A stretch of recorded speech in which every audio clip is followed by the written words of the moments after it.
Market Mantra. Market Mantra. Market Mantra. Market Mantra. Market Mantra.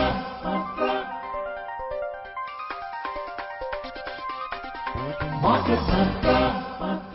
Welcome to this Wednesday's edition of Market Mantra, the program in which we give you a complete update on the economic, business and stock market news of the day.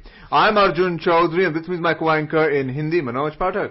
नमस्कार, market मंत्र के ताजा अंक में आपका स्वागत है। आधे घंटे के इस कार्यक्रम में हमेशा की तरह हम देश और दुनिया की चुनी हुई कारोबारी, आर्थिक और शेयर बाजार से जुड़ी हुई ताजा खबरों को लेकर हाजिर हैं। हमारे साथ खबरों पर चर्चा के लिए ऑनलाइन आज आमंत्रित हैं वरिष्ठ आर्थिक पत्रकार जयंतो दास। जयंतो, कार्यक्रम में आपका स्वागत है। शुक्रिया मनोज।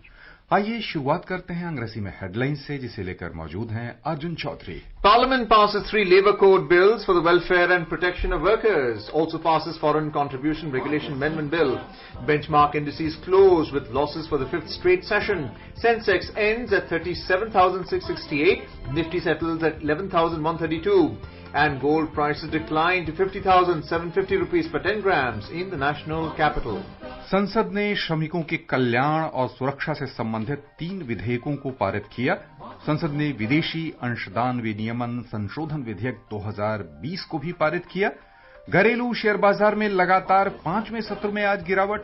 सेंसेक्स 37,668 पर हुआ बंद। निफ्टी 11,132 दर्ज हुआ और दिल्ली सर्राफा बाजार में सोने का मूल्य घटकर 50,750 रुपए प्रति 10 ग्राम पर आ गया।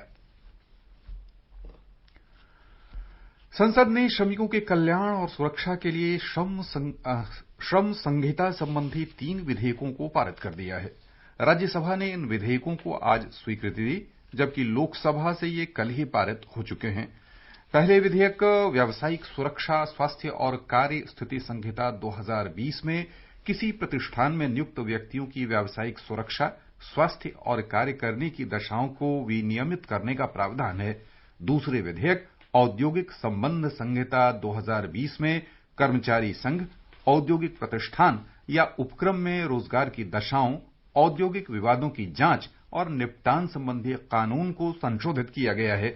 तीसरे विधेयक सामाजिक सुरक्षा संहिता 2020 के तहत देश में कर्मचारियों की सामाजिक सुरक्षा संबंधी कानूनों को संशोधित किया गया है।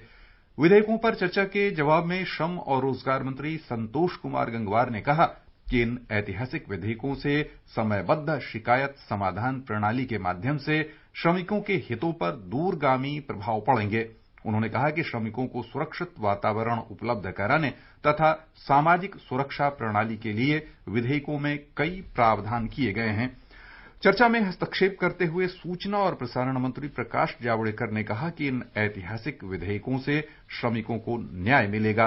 उन्होंने कहा कि इन विधेयकों में गारंटीड न्यूनतम और समय से मजदूरी, निःशुल्क स्वास्थ्य जांच तथा अन्य स्थानों पर काम करने वाले मजदूरों को साल में एक बार घर जाने के लिए भत्ते सहित कई प्रावधान किए गए हैं। जयंत, तो हम समझना चाहेंगे आपके माध्यम से कि ये जो 3 विधेयक पारित हुए हैं उससे उद्योग जगत पर क्या प्रभाव पड़ेगा और श्रमिकों का हित किस रूप में सुनिश्चित हो सकेगा? देखिए महेश, मनोज, मोटी तौर से हमें ये समझना है कि बिजनेस एनवायरनमेंट में काफी बदलाव आ चुका है पिछले 10-15 साल में, और खास करके ये कोविड का स्थिति में हम लोग का बिजनेस एनवायरनमेंट का फ्लेक्सिबिलिटी बहुत जरूरी है समझना। और दूसरी सवाल ये है कि किसी न किसी तरह से उद्योग क्षेत्रों को अगर आप सही रूप से इंसेंटिवाइज करना चाहते हैं, ये बहुत जरूरी था कि कुछ संशोधन, ये खास करके जहाँ पे वर्कर्स को एम्प्लॉय करके होते हैं उसमें संशोधन ले आना बहुत जरूरी था। लेकिन साथ में एक और बड़े मुद्दे हैं कि वर्कर्स का जो सिक्योरिटी है, वर्कर्स का जो इंटरेस्ट है, वो भी बहुत जरूरी है समझ के रखना, क्योंकि खास करके देश में हमारा 40 करोड़ अनऑर्गेनाइज सेक्टर में वर्कर्स है। तो इस सारी चीजों को ऊपर मुद्दे रखते हुए ये जो तीनों बिल्स है ये एड्रेस किया जाता है। और ओवरऑल देखा जाए कि इंडस्ट्री ने काफी अच्छे से वेलकम भी किया है। मजदूर संघों में से कुछ बेशक चिंता जताया गया कि जहां पे बताया जा रहा है कि शायद एक स्वीपिंग पावर्स दिया गया है, लेकिन मोटी तौर से मैं मानता हूं कि अगर हम विदेश निवेश का बात कर रहे हैं इस देश में, अगर हम चाहते हैं कि हमारा जो डोमेस्टिक इंडस्ट्रियलिस्ट है या जो डोमेस्टिक कंपनी है वो भी अपना बड़े बड़े कंपनियां लगाए, हायरिंग बढ़ाए, तो बहुत जरूरी था इस तरह का एक बिल लाना जहां पे मोटी तौर से कंपनीज का तरफ से भी एक फ्लेक्सिबिलिटी रहेगा और साथ में वर्कर्स की तरफ से भी देखा जाए, उनका भी एक सुरक्षा के ऊपर ध्यान रखते चीजें रहेंगी। जैसे social security code 40 crore unorganise sectors workers के इशू किया जाएगा, तो ये एक बहुत बड़ा स्टेप है। उदाहरण समझ में ये भी कह सकता हूँ कि पहले आपका 100 लोगों का ऊपर अगर होता वर्कर साइज, तो आपको कोई भी अगर आप निर्णय लेना चाहते हैं एज ए एम्प्लॉयर, तो आपको सरकार से परमिशन लेना पड़ता था, स्टेट गवर्नमेंट से। तो करीबन 16 राज्यों में ऑलरेडी 300 का लिमिट बढ़ाया गया है। वजह इसलिए क्योंकि कंपनीज हायर नहीं करते थे, वो हमेशा किसी न किसी तरह से सोचते थे कि भाई 100 वर्कर्स तक मैं अपने को सीमित रखूं और बाकी में कॉन्ट्रेक्चुअल लेबर्स रख दूं, किसी तरह से कुछ आइन को टेढ़ा मेढ़ा करके समझ के, ताकि वो अपना सुरक्षित रहे। तो ये सारे चीजें एक जो प्रैक्टिस हो ही जा रहा था, उसको मैं मानता हूं कि एक सही रूप से सही दिशा में अगर लेके आ जाएगा तो एम्प्लॉयर्स के लिए भी ये राहत है। और जैसे मैंने कहा कि बहुत जरूरी है कि ग्रोथ, अगर हम इंडस्ट्री के बारे में बात करें या विदेशी निवेश का बात करें, आज हम बात कर रहे हैं कि एप्पल आके यहाँ पे अपना फैक्ट्री लगाए, तो ऐसा स्थिति में आप जब तक बिजनेस एनवायरनमेंट उनको सही रूप से नहीं दोगे, चाहे आप टैक्स का छूट दे या चाहे जमीन सस्ता में दे या आप कुछ भी incentive they, make in India का बारे में आप बात करें, लेकिन खास करके फैक्ट्रीज चलता है वर्कर्स का द्वारा। और ऐसा स्थिति में बहुत जरूरी है कि वो वर्कर्स को हायर करना या फायर करना या कोई भी तरह का कुछ इशू हो, वो सारे एड्रेस करने के लिए एक नया पॉलिसी का जरूरत था जो अलाइन होता है आज का बिजनेस एनवायरनमेंट के साथ। तो मैं मानता हूँ ये सारे जो लेबर कोड का जो चेंजेस, बदलाव आज पार्लियामेंट में मंजूरी दिया है, ये उसी सिलसिले में और उसी हिसाब से अलाइनमेंट था। हाँ, बेशक कोई इश्यूज लेके चिंता बेशक है लेबर यूनियंस का, तो वो मैं मानता हूँ समय के साथ साथ वो भी शायद पूरी तरह से समझाया जाए। Jayant, you spoke about the trade or the labor union in the latter part of your response just now. You also spoke about contractual labor and how cost effective that is for any manufacturing setup, especially an MSME. But we've also seen that in the manufacturing sector, which has been hard hit by competition, especially from China, that they have been subcontracting the supply of labor so that they don't have to look at paying the benefits for labor welfare, and it's easier to deal with the labor through their contractor. Do you feel now that with the labor code, the bill that is sought to be passed in Parliament, there will be a direct hiring of labor itself? And what does it mean now for labor to be hired directly and to skill them in order to bring them into specialized manufacturing? Well, Arjun, I think there are two parts to the overall question which you have asked me. And rightly you have raised one important point, and that is subcontracting of labor. Now, that's a business call. I mean, obviously, companies tend to subcontract more nowadays in the last decade because of reasons which we also know, whereby, workers strike and the huge gamut of, compliances which you have to follow if you have to have them in your own payroll. So those issues remain, and that's a business call which the companies need to take in terms of having a faster output of production, having a much more smoother, seamless flow of production. Now, these particular bills, I guess, partly would address those issues. For example, as I said, the quantitative requirement was, if you have more than 100 workers in your factory, for any sort of, production decision or any sort of labor policy decisions, you had to go and seek permission from the government. And even if you wanted to close, your factory or your production. So these should be typical business calls. These should be not a policy decision whereby you actually run back to the government to ask, okay, hey, I have, 150 workers and I want to close. Under the rules, I have to seek a permission. These things shouldn't be there, number one. Number two, to understand the subcontractual part, I guess those will remain. The labor codes which have been issued are not alternative to get rid of subcontractual labor or to get rid of, the pricing of the labor, which is in case of subcontractual much more cheaper for the companies. What needs to be understood is to make the process of hiring and firing much more seamless. If you ask me in one single sentence to express the overall, the labor policy changes which the parliament has enacted, the systems of introduction where the government has made it easier for the industry, to hire and fire. So that's slightly different than what you're doing right now in terms of pricing and costing and things like that. In addition, let me also tell you, previously, to bring in EPF to a company, you had to have minimum 20 employees. Now that has also been, attended and addressed to in this particular change which has been introduced today, whereby, employees who are in a company with less than 20 workforce can also go and apply for their own EPS. So these sorts of, changes has also been brought in, which to a great extent will take care of, employee interest directly. And as I said, I'm keeping on harping, the point is, the security code, which will cover around 40 lakh workers in the unorganized sector. This is a huge, huge jump. And I guess to a great extent would help assuage some of the concerns which most of the labor unions are raising. Well, let's have a look at some of the other bills which are sought to be passed in Parliament as well. Parliament has passed a Foreign Contribution Regulation Amendment Bill 2020, with the Rajya Sabha giving its nod today. The bill amends the Foreign Contribution Regulation Act 2010, which regulates the acceptance and utilization of foreign contribution by individuals, associations and companies. Foreign contribution is a donation or transfer of any currency, security or article by a foreign source. The bill adds that the public servants will be prohibited to accept any foreign contribution. It provides that any person seeking prior permission, registration or renewal of registration must provide the Aadhaar number of all its office bearers, directors or key functionaries as an identification document. The bill states that foreign contributions must be received only in an account designated by the bank as an FCRA account is notified by the central government. In more news, Parliament has passed the Bilateral Netting of Qualified Financial Contracts Bill 2020, with the Rajya Sabha approving it today. The bill provides a legal framework for bilateral netting of qualified financial contracts. Netting refers to offsetting of all claims arising from dealings between two parties to determine a net amount payable or receivable from one party to another. The bill allows for enforcement of netting for qualified financial contracts. The provisions of the bill will apply to qualified financial contracts between two qualified financial market participants, where at least one party is an entity regulated by the specified authorities, RBI, SEBI, IRDAI, PFRDA or the IFSCA. Jayanto, we are looking at multiple bills here, one on payment and settlement that I just spoke about, but also about the foreign funding bill. What's your view, especially where donations or this type of funding is seen as a way to lobby and influence government? Well, you see, let me first briefly touch upon the second part where, I have a conflict of interest in the QFCs, where, I was part of the process and I wouldn't like to, offer my comments right now. Since the bill has been announced, let it be notified and then we can discuss. So that's the second part which I wanted to briefly touch upon. On part of the foreign, transfer of money, I guess there has been a strong requirement, and let's not forget, in 2014, the present central government, which is in power for the second term now, has brought in a promise where they said the transparency of foreign transfer of funds would be, something which had to be relooked.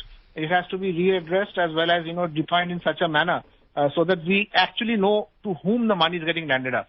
And this has got numerous reasons behind it, because there have been cases where it has been found that a lot of these foreign funds which comes through various agencies, like NGOs and all, they land up in the wrong places. And a few of them have also been found, tacitly or even, in a non-malified manner, trying to fund activities or things which are not, good or not right for the health of our sovereign government in that sense. So taking a cue from there, I guess there has been a broad basing of the overall processes. And as I said, and as you read out, the Aadhaar card numbers of all directors in the company and the employees who matter and all. So this would give a more or less clear-cut documentation process of where the money is coming and who all can be party to this particular money. I think once you have those details, including that FCRA account, which has to be compulsory now be part of the foreign inflow receiving fund, the tracking by RBI becomes much more easier in terms of where the money is going. And when it comes to the government, for the government tracking where from this particular account the money is going, because if you have stakeholders in that money, previously it was a body which was getting that money, and it was the NGO which was, the main stakeholder. One never knew who were the people behind the NGOs, and when those NGOs were making further payments in the form of development grants or whatever, one never knew of how to, follow or track that money, unless you go into a detailed investigation process.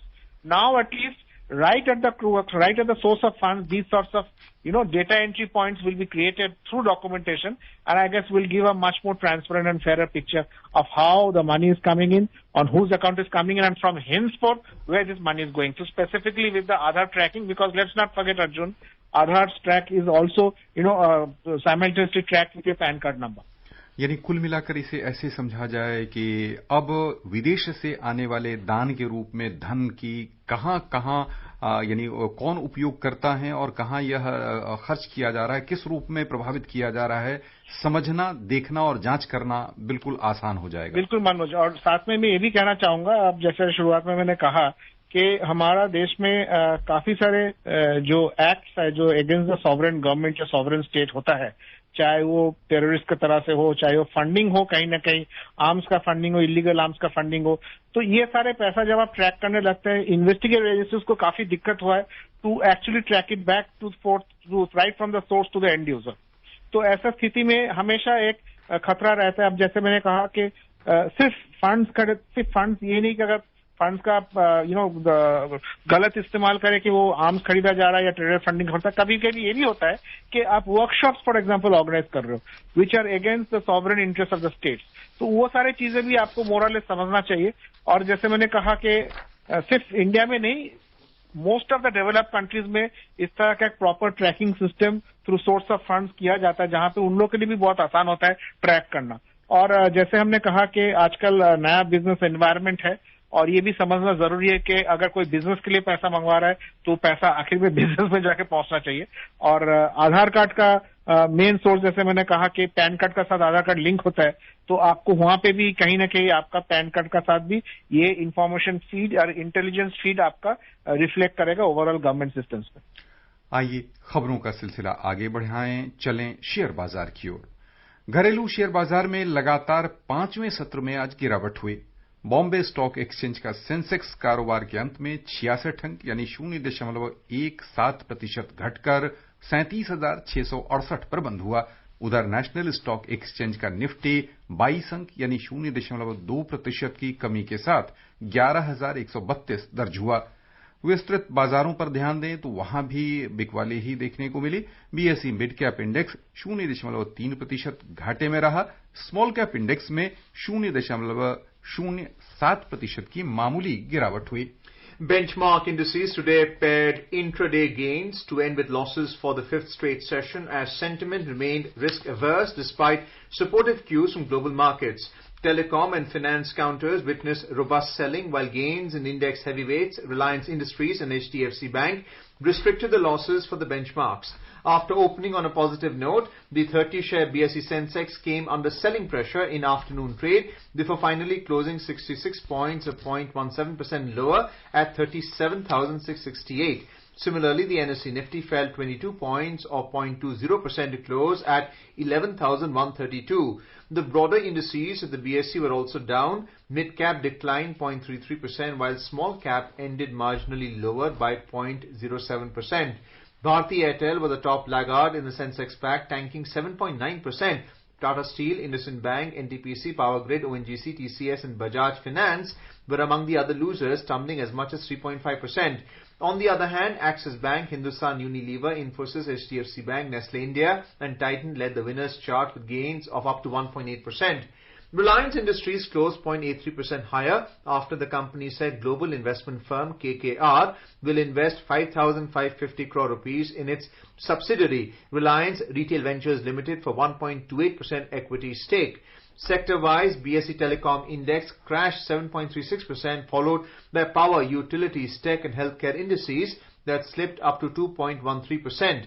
However, consumer durables, realty, energy, bankex and metal indices have finished in the green. Jayanta, what's your comment on market performance today, especially telecom, which also saw top nifty losers with Bharti Infratel and Bharti Airtel losing valuation today, and the index falling by as much as 7.3%. Well, I guess the telecom stocks reacted to Jio's, announcement of a 399 rupees postpaid plan, which includes free Netflix, Prime, and Hotstar accounts. So I guess that would have been a dampener in the market in terms of predatory pricing, number one, and in terms of further, a margin squeeze for the existing telecom sector, given these sorts of rates operating. And let's not forget, both Vodafone and Airtel over the last 1 year have constantly focused on the fact that, such pricing is not good for the industry on the whole. And finally, it's an industry which is suffering heavy losses. because of such, really low predatory pricing. Now, taking a cue from there, if you ask me the overall markets, I guess the markets remain at this point of time a bit uncertain in terms of what is happening globally. There are some green shoots which I guess have been witnessed in the European markets. There are some green shoots and activity in the tech markets in the US, but that's it then. The corona story, it keeps on doing a small roller coaster ride in terms of, good news a couple of days followed by 1 or 2 days of bad news. There is no consistency of, a trend in how the global corona cases are getting affected. But coming back to the domestic markets once again, Arjun, I do believe that the markets would, even if they hold on between the 37 to 39,000 levels for the next 1 month, before the, pre-Diwali rally comes in and triggers, although I doubt how much of a pre-Diwali rally actually will be witnessing, given the higher number of corona cases back home too. But still, if they hold on for the next 3 to 4 weeks, it will augur well. And also, let's not forget the choppiness of the markets is because of the closure of the F&O segment tomorrow, which is the last trading day. जयंतु, आपने Europe के बाजारों में green shoot यानी कुछ उजाले की बात कह रहे हैं। भारतीय बाजार में यह उजाला किन क्षेत्रों में दिख रहा है? और 3-4 सप्ताह की बात आप कह रहे हैं कि दिवाली तक शायद रैली देखने को मिले, तो किन क्षेत्रों में ऐसा लग रहा है कि दिवाली तक हम अच्छी बढ़त देख सकेंगे? देखिए, खास करके अगर घरेलू बाजार के बारे में बात करें तो मैं मानता हूं कि इस वक्त FMCG stocks to some extent more और लेस आपको एवरेज रिटर्न्स देंगे। उस तरह का आपका कैओटिक मार्केट का सामना आपको शायद ना करना पड़े। इसके अलावा बैंकिंग स्टॉक्स में मेरा अभी भी उम्मीद है, क्योंकि आज का अगर आप रैली क्लोजली फॉलो करें, एचडीएफसी बैंक कहीं ना कहीं सेंसेक्स को थोड़ा सा सपोर्ट दिए है। और तीसरा या चौथा सेक्टर में फार्मा सेक्टर तो ऑलरेडी इज देयर, जो पिछले 5-6 महीने का दौरान काफी अच्छा रहा। आईटी क्षेत्र once again not great returns, but मैं मानता हूं कि आज का तारीख में इस तरह का अनिश्चितता के साथ ग्लोबली आपको बहुत अच्छा रिटर्न तो नहीं मिलेगा, लेकिन it's a stable sector to invest in at these rates. Jayant, very briefly, could you tell us about the prospects of cement stocks? We're seeing a long build-up in the futures market of stocks in the cement sector. Well, I link cement to, an average 2 and above average performance of the real estate markets. Now, real estate, there are two sides of the story. The first part of the story remains that, there is a huge amount of inventory pile up, and because of the COVID, there has been, a further slump in demand, and prices are really stable, or they are, a bit lower than what they were in the pre-COVID levels. Taking a cue from there, also let's not forget, Government of India as well as state governments are going on a massive onslaught of, spending money in the infrastructure sector, which includes, building and construction and things like that. So there would be, some upward rise, and let's also not forget, post-monsoon, Arjun, there is always, an uptake in terms of how the cement industry will fare for the next 3 to 6 months. So I believe these are the factors which is focusing on of why cement has having long positions in terms of interest. आइए खबरों का सिलसिला आगे बढ़ाएं, नजर डालें रुपए की स्थिति पर। अंतर बैंकिंग विदेशी मुद्रा बाजार में $1 की तुलना में रुपया आज 1 पैसा मजबूत हुआ, 73 रुपए 57 पैसे के स्तर पर पहुंच गया। उधर दुनिया की 6 प्रमुख मुद्राओं की तुलना में डॉलर की स्थिति दर्शाने वाले सूचकांक में 0.18% की मजबूती देखने को मिली और डॉलर इंडेक्स 94.15 पर पहुंच गया। चलें वैश्विक बाजारों की ओर। सबसे पहले नजर डालते हैं एशियाई शेयर बाजार पर, जहां कुल मिलाकर तेजी देखने को मिली है। सिंगापुर का स्ट्रेट्स टाइम्स इंडेक्स 0.7% लाभ के साथ आज बंद हुआ। चीन का शंघाई कंपोजिट इंडेक्स 0.2% ऊपर आ गया। हांगकांग के हिंगसेंग में 0.1% की मामूली वृद्धि देखने को मिली। दक्षिण कोरिया का कोस्पी बिना किसी खास उतार चढ़ाव के अपने पूर्व स्तर पर बना रहा। उधर बिकवाली के दबाव में जापान का निक्केई 225 सूचकांक 0.1% के मामूली नुकसान के साथ बंद हुआ। यूरोपीय बाजारों की ओर चलें तो समाचार तैयार किए जाने तक वहां लिवाली दिख रही थी। अंतर्दिवसीय कारोबार में लंदन का FTSE 100 2.4% ऊपर चल रहा था। फ्रांस का CAC 40 1.8% और जर्मनी का डेक्स 1.6% ऊपर कारोबार कर रहे थे। Moving on to the US market, on Wall Street, stocks today rebounded, led by a jump in Amazon.com, even as a likely delay in new fiscal stimulus by Congress and an increase in the number of coronavirus cases dampened hopes of a faster economic recovery. The Dow Jones Industrial Average gained 0.5%. The S&P 500 climbed 1.1%, while the Nasdaq Composite Index surged 1.7%. Jayanto, we've seen that the Asian markets and the US market picked up, including the European market picked up, especially the US market, which rebounded. Has there been short covering, value buying in the markets right now? Well, see, U.S. markets has got 2 or 3, major triggers. One is, the so-called stimulus package. The second one is still to see its day, and that has been acting a bit of a dampener. I believe there will be a runaway, micro bull run, if not a long bull run, once that second stimulus package also is announced. In addition to that, the EC area, the European, community zone, has seen extremely decent manufacturing number growth. So I think that's another factor which has globally brought in some hope. But then the third, and that's the most important factor, which I said earlier also, the tech stocks are actually, going for a really long bull run. And at this point of time, if you ask me frankly, I don't believe there is much reason. But once again, stocks are known to be for their irrational exuberance, and that's what's happening in the U.S. markets. But overall, I guess till the elections happen on November 4th, the markets would remain strong in the U.S., of course, with some short, bookings and, short sellings and things like that. But overall, the trend would remain strong. The second stimulus package would see a much more bigger surge in the U.S. markets. Well, let's have a look at the oil market now. Oil prices today remained almost steady. It was trading close to $42 a barrel, with a report that U.S. crude inventories unexpectedly rose, capping crude prices. Growing number of coronavirus cases around the world also raised concern of stalling demand. In intraday trade, Brent crude prices were trading around $41.70 per barrel, while WTI crude prices were around $39.70 per barrel. Very briefly, Jayanto, can you tell us about oil prices? They have remained range bound at this level. Yeah. How do you see India's purchasing power with a dollar weakening incrementally? See, if you check the rupee dollar rate, it's doing fairly well at 73.50 levels, at this point of time. And also I foresee, the oil prices not going up much further than this, between the $40 to $45 levels, unless there is some major news coming in of, the overall global economy picking up, which is not happening very soon. The erratic rise of, crude inventories in the U.S. Was some cause of the dollar weakening, the oil prices weakening a bit. But my overall midterm view of oil remains that it will remain in the 40 to 44 levels. So India at this point of time obviously has its basket well defined in terms of, the rupee dollar rate at 73 to 74 levels and the international price of oil at those levels at 40 to 44 dollars. आइए चलें सर्राफा बाजार। दिल्ली सर्राफा बाजार में आज सोने और चांदी की चमक फीकी रही। सोने और चांदी के मूल्य में कल भी गिरावट देखने को मिली थी। सोने का मूल्य आज 614 रुपए घटा है। इसके दाम 50,750 रुपए प्रति 10 ग्राम के स्तर पर आ गए। चांदी 1,898 रुपए लुढ़ककर 59,720 रुपए प्रति किलो रह गई। उधर अंतर्राष्ट्रीय बाजारों में भी सोने के मूल्य में नरमी देखने को मिली है। सोने का मूल्य $1,874 प्रति औंस के स्तर पर आ गया। उधर चांदी भी थोड़ी सी कमजोर हुई है कल की तुलना में। चांदी के दाम $23.26 प्रति आउंस के स्तर पर आ गए। बस यहीं पर हम श्रोताओं की ओर से जयंतो आपको बहुत बहुत धन्यवाद देना चाहेंगे। शुक्रिया।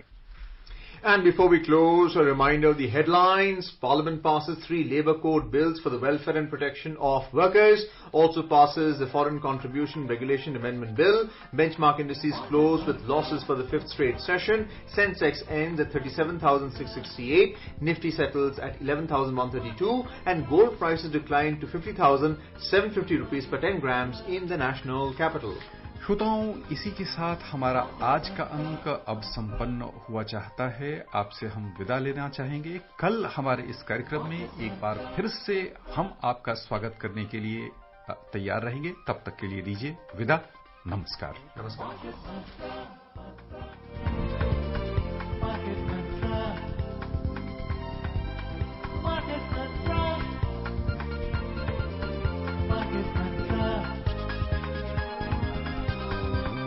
Market Mantra.